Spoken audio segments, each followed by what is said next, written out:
It's the movie you've never seen, but should have.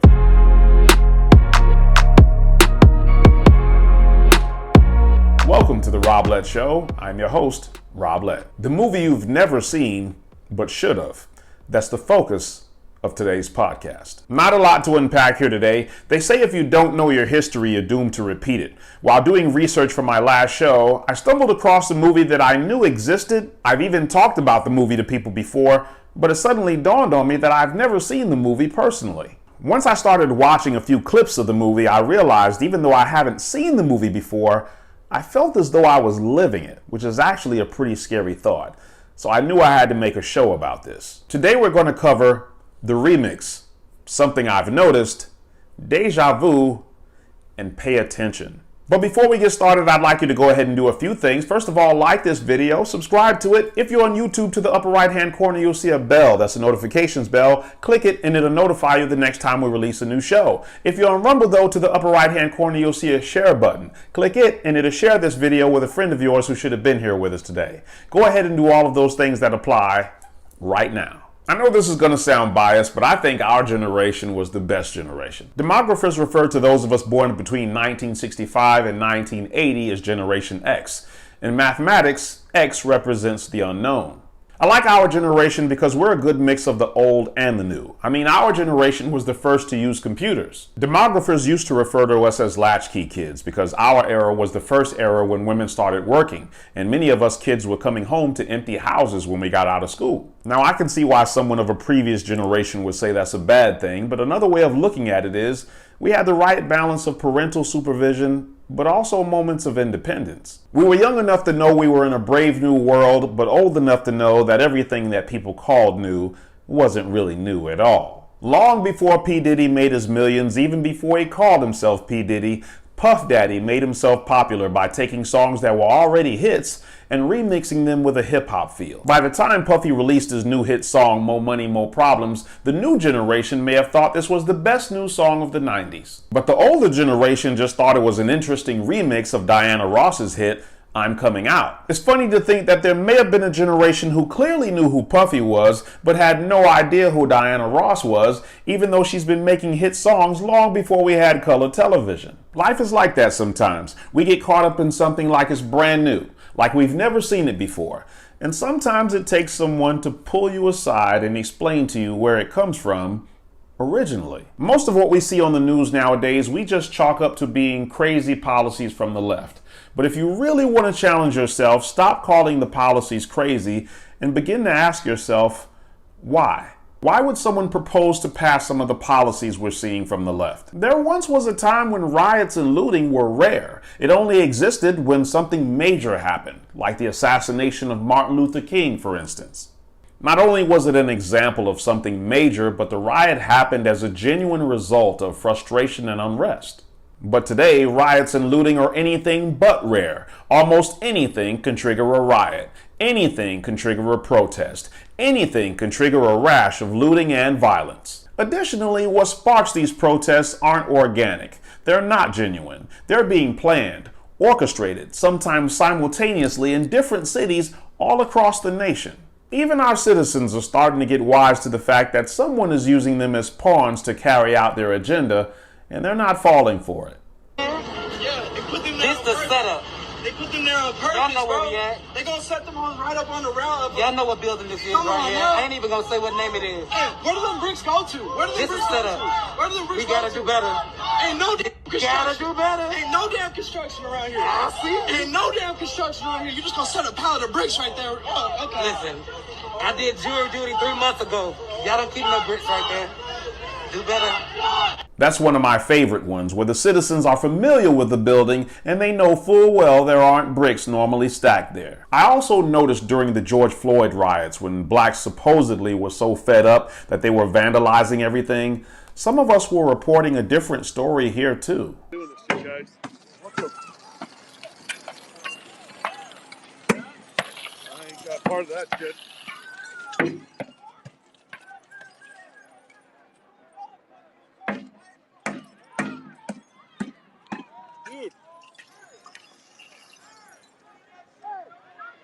Oh, I I zoomed in. I'll zoom out a little bit. Those cops will come for you if you're pulling that crap.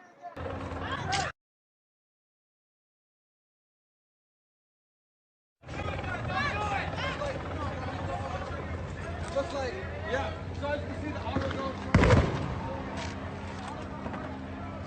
Guy just came with a hammer and smashed the windows. Behind me, I'm gonna fight you right now.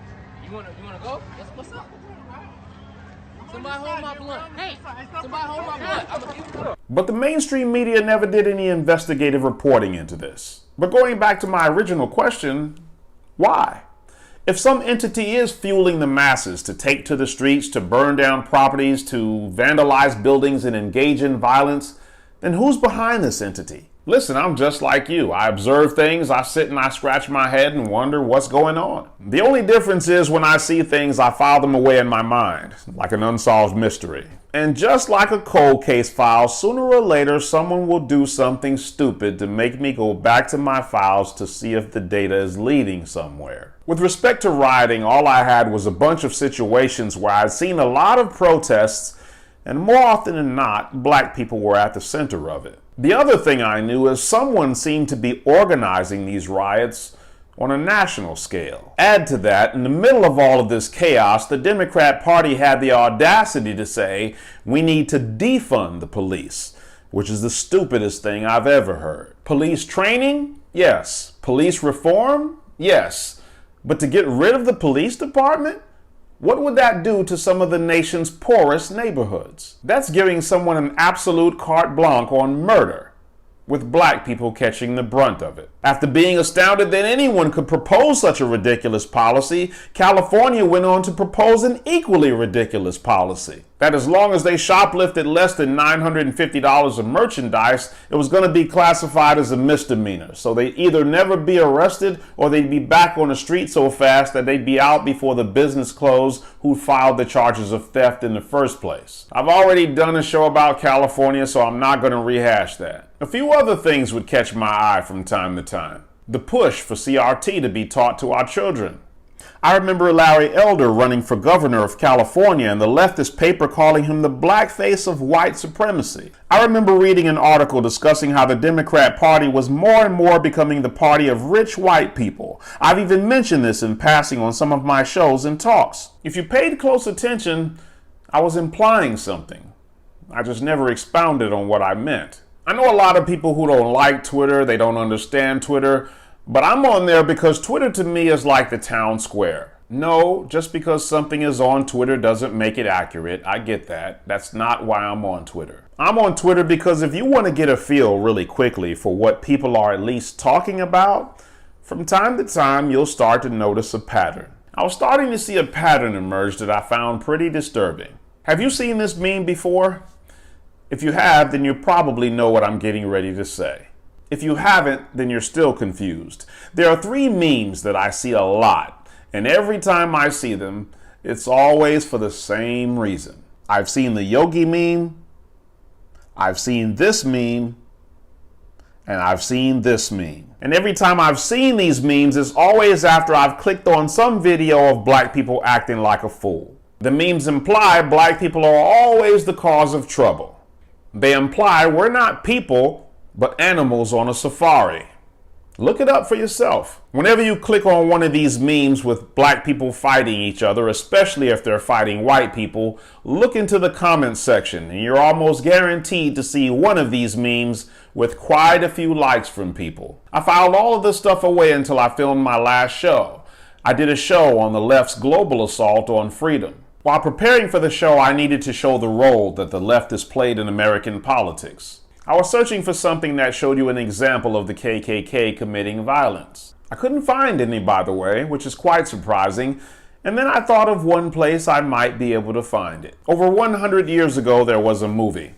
108 years ago, to be precise. It was the highest grossing film before Gone with the Wind. Nobody talks about the movie, though, because of the movie's obvious racist overtones. I mean, the film was told from the Confederate Democrats' perspective. The KKK was the hero in the movie. I'm talking about the movie called The Birth of a Nation. Now, I don't want to presume you haven't seen the movie. Some of you probably have. I'm just assuming you probably haven't because 1, the movie is 108 years old. 2, it's a silent movie. And 3, the doggone movie is over 3 hours long. It's like 3 hours and 13 minutes, if I recall. All of these components combined made me think this is probably a good topic to revisit, because some of you may have heard that Democrat President Woodrow Wilson actually played this movie in the White House.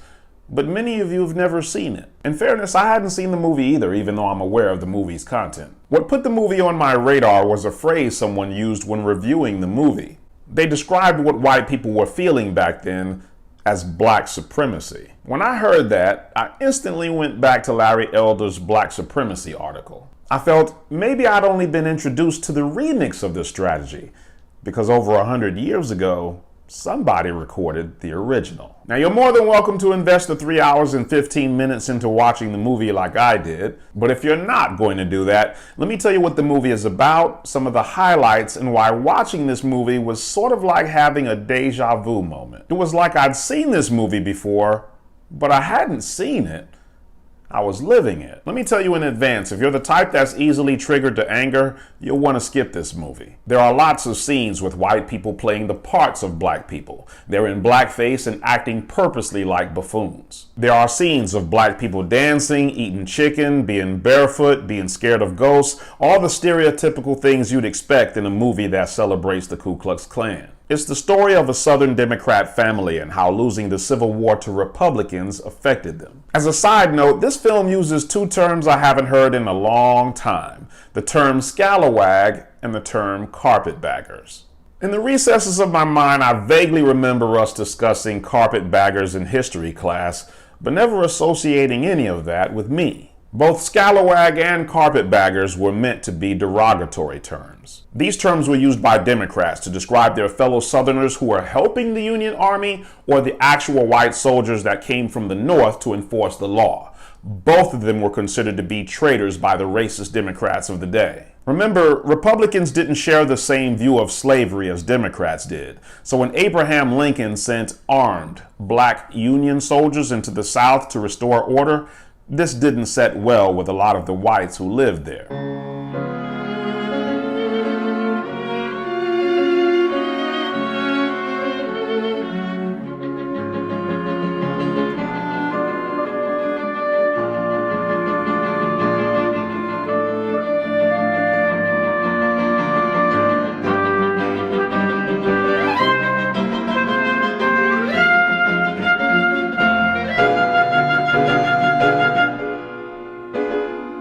According to the movie, the first black regime arrived in South Carolina.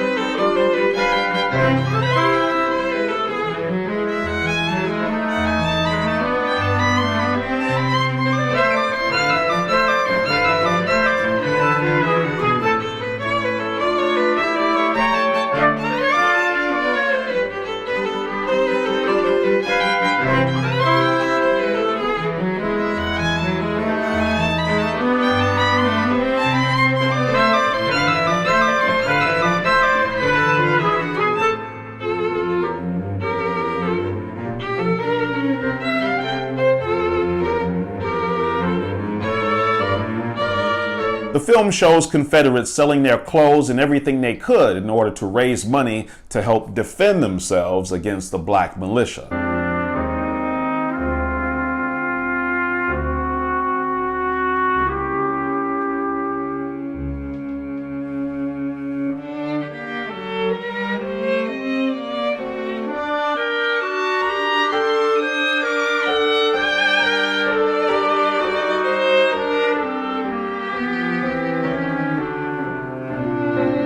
The film even suggested that black soldiers prevented whites from voting, rigged their elections, and chased their women.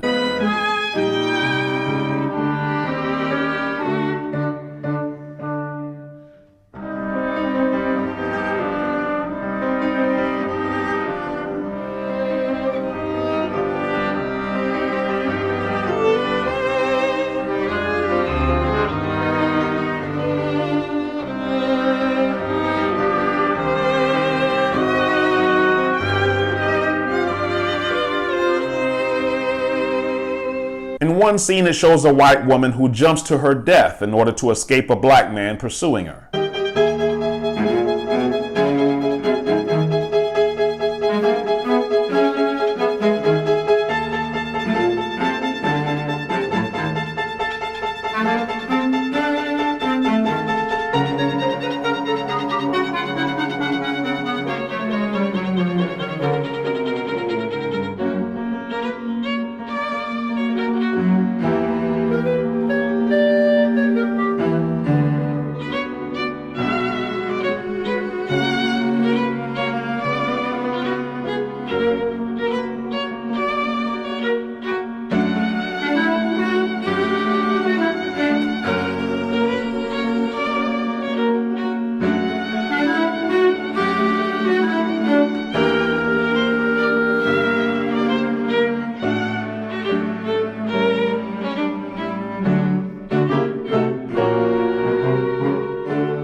This is the story Confederates tell of black supremacy. And what Confederate movie would be complete without showing the assassination of Abraham Lincoln?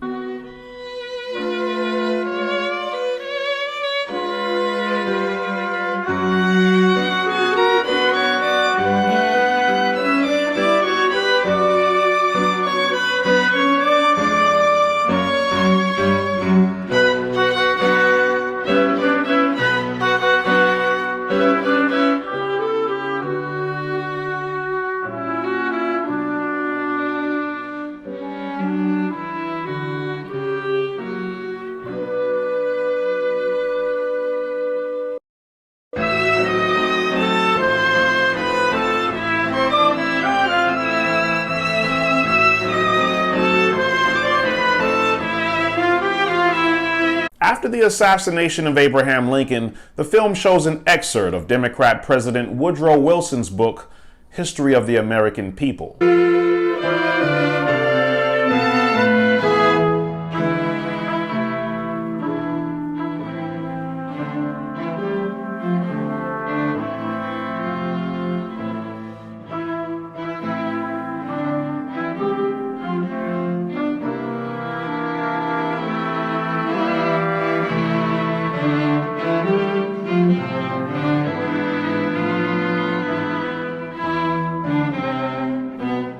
In his book, Wilson called the new congressional policies a veritable overthrow of civilization in the South, and that Congress was determined to put the white South under the heel of the black South. As with most movies, especially those based on a novel, there are parts of the movie that are true, and then there are parts and names that have been fictionalized. Part of the reason I've stayed away from going into every detail of the movie is because, as I've researched, I could see where names of people had been changed to represent someone else. And at the end of the day, every detail of the movie wasn't as important as the overarching theme of what the movie was trying to convey. The white men were roused by a mere instinct of self-preservation, until at last there sprung into existence a great Ku Klux Klan, a veritable empire of the South, to protect the Southern country. In other words, blacks were taking over the country, and out of nothing more than self-preservation, whites had to fight back against blacks. Let me ask you a question. Who's the party who seems overly occupied with skin color? Is it not the Democrat Party of today? Whose party is interestingly becoming whiter as minorities begin to flee? Is it not the Democrat Party of today? And this last part is so interesting to me because Joe Biden had just recently given his State of the Union address. And I'd heard him say this a million times before, but this time, as they say, it hit different. You should know that at the time Birth of a Nation was filmed, the KKK was dead. There really was no KKK anymore. It was President Woodrow Wilson who had a showing of this film in the White House. And after its release, it was used as a recruiting tool for the KKK. One of the last scenes the film shows as a sign of celebration is when the KKK finally disarms all blacks.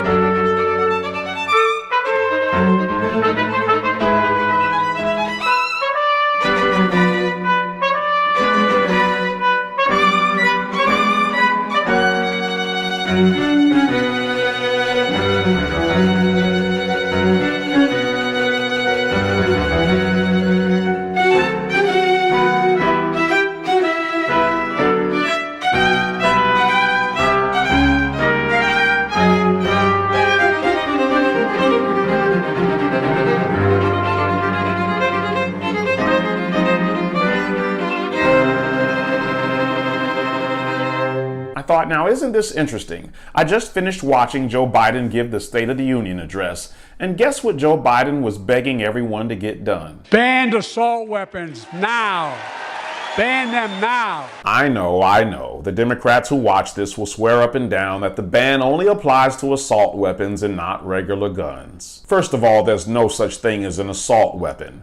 An AR-15 shoots exactly the same as a 9mm. It's a semi-automatic, which means you pull the trigger once, you get one bullet. The main difference between the two guns is the amount of ammunition contained within them. Calling an AR-15 an assault rifle is as dumb as calling this an assault glass. The truth of the matter is, Democrats have mastered the art of making their supporters believe that the legislation they pass is always for someone other than them. Their supporters only find out when it's too late. I made a short video about this the other day. Joe Biden gave a State of the Union address on February 7th where he told you this. Under my plans, as long as I'm president, nobody earning less than $400,000 will pay an additional penny in taxes. Nobody, not one penny. But quietly, right there on the IRS website the day before, the IRS released this. Everyone was so busy patting old Joe on the back about his great speech that no one called him out regarding going after servers' tips.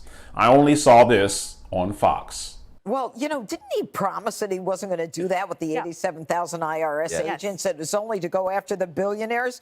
But apparently the Treasury Inspector General for Tax Administration says an estimated 30% of employers with tip reporting agreements hadn't reported tips worth almost $1.7 billion. So here's the point. They lied. Shock. For the life of me, I don't understand why Democrat voters are surprised by this. Biden told you his first year in office that he wanted your money. You just ignored him because you thought he put the program on hold. He only put it on hold because you complained like hell and the midterm elections were the following year. I'm amazed at the number of black people who always seem to complain that we never seem to be getting ahead, and at the same time we never question if we play any role in any of this. I'm sure you've heard the definition of insanity, doing the same thing over and over again and expecting a different result. For the love of God, please stop passing down this tradition of voting Democrat to your children. But I'm not new to this. I've had these debates for decades. I already know what Democrats are going to say when they watch this. They'll say I'm being a conspiracy theorist. Put aside the fact that conspiracy theorists have been right about a lot of things lately. Coincidentally, while I was filming this show, a new development just made the news. If you're familiar with the comic strip Dilbert, then you're probably also familiar with Dilbert's creator, Scott Adams. Scott has a podcast, and on his podcast, he addressed a recent poll that came out from Rasmussen. And his response to the poll created a firestorm, causing several major newspapers to cancel Scott Adams, no longer carrying his popular Dilbert comic strip. What did Scott say exactly? I'll let Scott tell you himself. Well, Rasmussen poll had a provocative little poll today. They said, do you agree or disagree with the statement, it's okay to be white? That was an actual question. Rasmussen asked, white and black voters, and probably others, do you disagree or agree with the statement, it's okay to be white? 26% of blacks said, no, it's not okay to be white. 21% weren't sure. Add them together, that is 47% of black respondents were not willing to say it's okay to be white. That's like a real poll. This just happened. Did you have any idea? Would you have imagined that could have happened? And I always thought, well, if you help the black community, that's sort of the biggest lever. You can find the biggest benefit. So I thought, well, that's the hardest thing and the biggest benefit. So I'd like to focus a lot of my life resources in helping black Americans. So much so that I started identifying as black to just be on the team I was helping. But it turns out that nearly half of that team doesn't think I'm okay to be white, which is, of course, why I identified as black, so I could be on the winning team for a while. But I have to say, this is the first political poll that ever changed my activities. But as of today, I'm going to re-identify as white because I don't want to be a member of a hate group.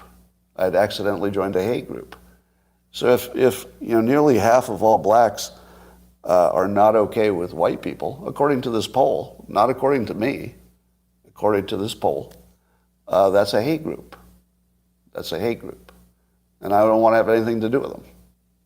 And I would say, based on the current way things are going, the best advice I would give to white people is to get the hell away from black people. Just get the fuck away. Wherever you have to go, just get away. Because there's no fixing this. This can't be fixed. Right, this can't be fixed. So when I tell you about the patterns I'm noticing, don't brush it off like it's crazy. Rasmussen conducted this poll for a reason. Scott Adams said the quiet part out loud for a reason. Something is happening right in front of our eyes, and it's imperative you all pay attention to see how all of this starts to play out. There's an agenda being pushed here. See if you don't notice things starting to line up more and more along racial lines. We're starting to slide backwards. I understand the Democrat playbook very well now, so I even know their next step. They'll come up with a clever way of making you think that Republicans are the ones who are pushing all this divisiveness. That's why I made this episode, to show you how history repeats itself. Democrats have always been preoccupied with discussing race, and if you'll remember their past, you'll understand why they're so desperately trying to get back to what Democrats refer to as their good old days. Be careful. We've got to pay attention now more than ever, because some of us have been batting for the wrong team for so long that it's hard to take the blinders off and notice what's going on around you. But you have to. So there wasn't a lot to unpack in this episode, but it was an important one. In this episode, we uncovered the remix. We talked about the naivety of the remix culture, the culture that focuses so much on current events that they have no perspective on past events, something I've noticed. We discussed why these past events are important, not only because they can provide context to our current situation, but in some instances, they can help predict our future situation. Any casual observer of today's politics can see the Democrat Party has an unusual obsession with race. So we have to stop demonizing people and realize the biggest terror threat in this country is white men, most of them radicalized to the right.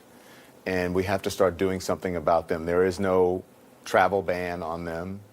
There is no ban on, they had the Muslim ban. There is no white guy ban. So what do we do about that?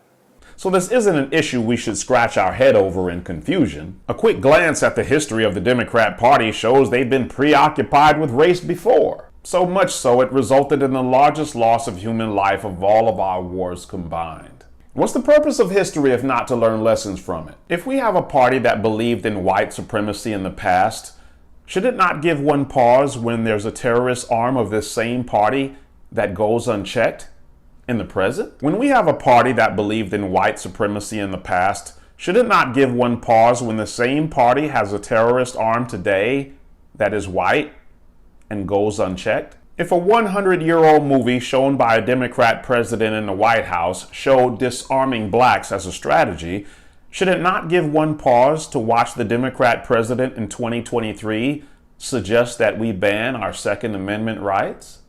Deja vu.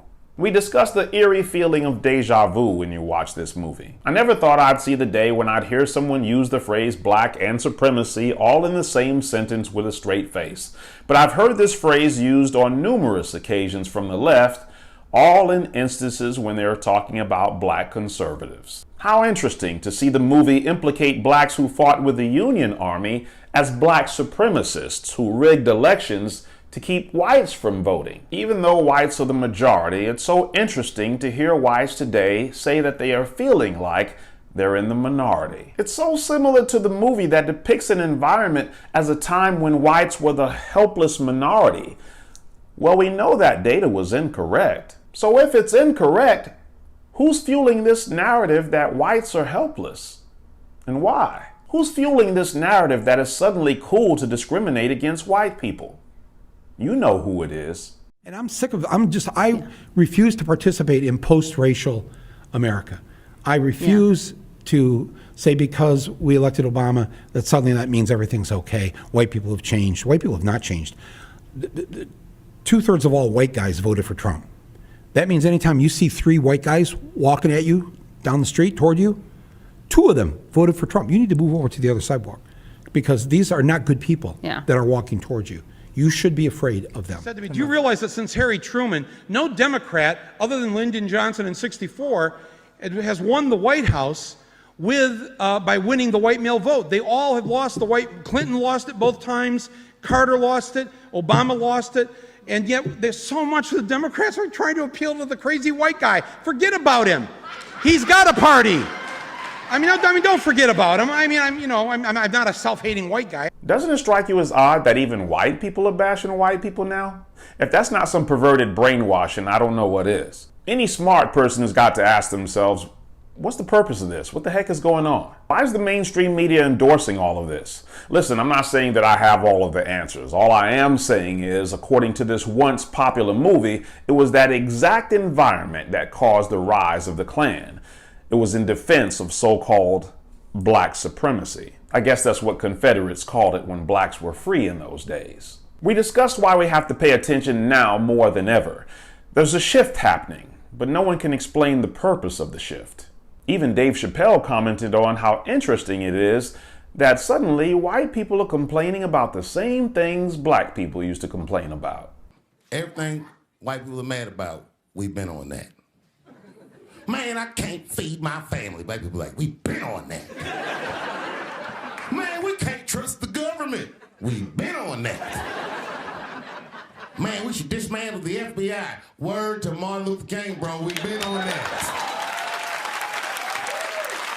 Dave didn't realize he was only scratching the surface.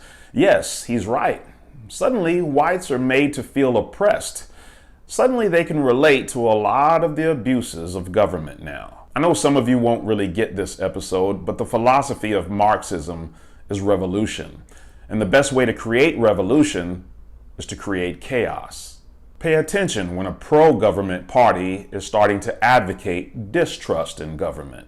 Pay attention when you see an obviously fascist group calling themselves anti-fascists or Antifa. In chaotic environments like this, don't be surprised if the white people who claim to be fighting white supremacy are the actual white supremacists themselves, trying to get us back to the good old days when we were all divided.